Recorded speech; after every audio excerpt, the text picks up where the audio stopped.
we're seeing the price inching back up. It's it's like $270 right now. Around there, yep. That's down from a high, like almost a year and a half ago, of $1,200. But how much is this rise? How much does that have to do with Greece? Yeah, I think actually, 7 days ago the price was $248, and for the last month the price was between $220 and $250 without moving too much.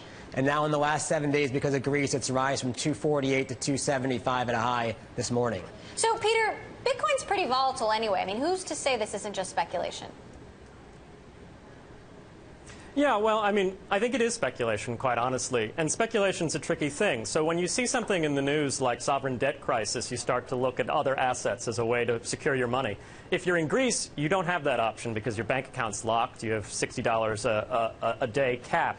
So I don't think we're seeing a lot of capital move into Bitcoin from Greece itself. But I think if you're in a neighboring state, a state that also has a debt problem, say Portugal or Ireland, you're thinking, hey, maybe I should diversify my investment, maybe I should stay away from Treasury or things like that, and I should consider Bitcoin. But that's really a speculative move. That's a thought, okay, this is an option outside of my other investment vehicles. It's not an escape. Now, most of the exchanges, Bitcoin exchanges, aren't open in Greece, right? So, I mean, how can Greeks actually turn their cash into Bitcoin right now, Sonny? Yeah, so that's the problem. It's actually very hard for them. In order to do that, they have to get money out of their bank accounts and buy from exchanges outside of Greece and things like that. You can get to it online. The problem is, how do you get money to pay for the Bitcoin, actually? So I think Peter is right. A lot of the money being spent on Bitcoin is from outside Greece, neighboring countries or people around the world saying, wow, this is interesting what's happening in Greece. I should have maybe a couple percentage points of my asset class in Bitcoin. And we're actually seeing the EU, right, buy a lot, the rest of the EU buy a lot more Bitcoin, right, Peter?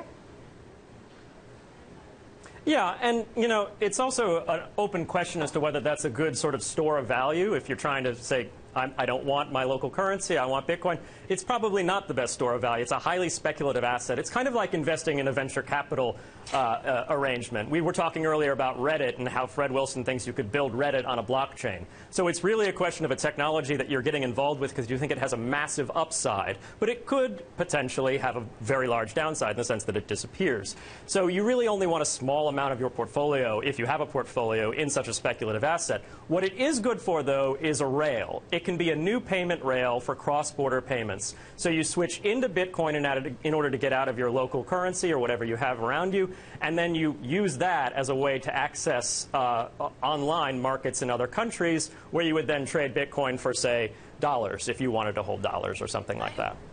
I mean, this is your business, Sonny. I mean, there's talk that Greece could adopt Bitcoin, and if it leaves the euro out, how far-fetched is that, though, really? Yeah, I mean, I think it's, I think Greece should look at Bitcoin as a way to complement their whatever currency they try to install somehow. It's a way they can work together maybe somehow. I mean, I think Greece is going to go and just adopt Bitcoin as the only single currency. Might be a little hard, especially in the time of need that's happening right now, but I think they could definitely find a way for it to work together with Bitcoin as a currency.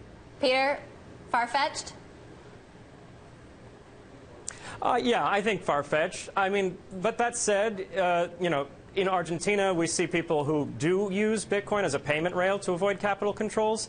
So I think you'll see adoption potentially kick up. The question is usability. It's got to be accessible, and it's got to be accessible to the kind of people who are harmed by the kind of activities we're seeing in Greece, by pensioners, by older folks. And right now, that's not the situation on the ground. So we're going to have to see a big change in the applications that people can access in order for it to really catch on.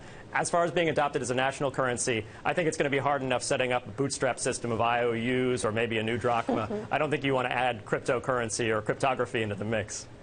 Quick last thought. Yeah, no, I agree. But Bitcoin has a lot of uses for Greece, but it still has to be made more easier, readily available for people in Greece, like the farmers you talked about, to use it. Right. But again, if I was in Europe or in South America and all that, I would have, a certain amount of my asset class in Bitcoin to prevent against my local currency going up and down so much.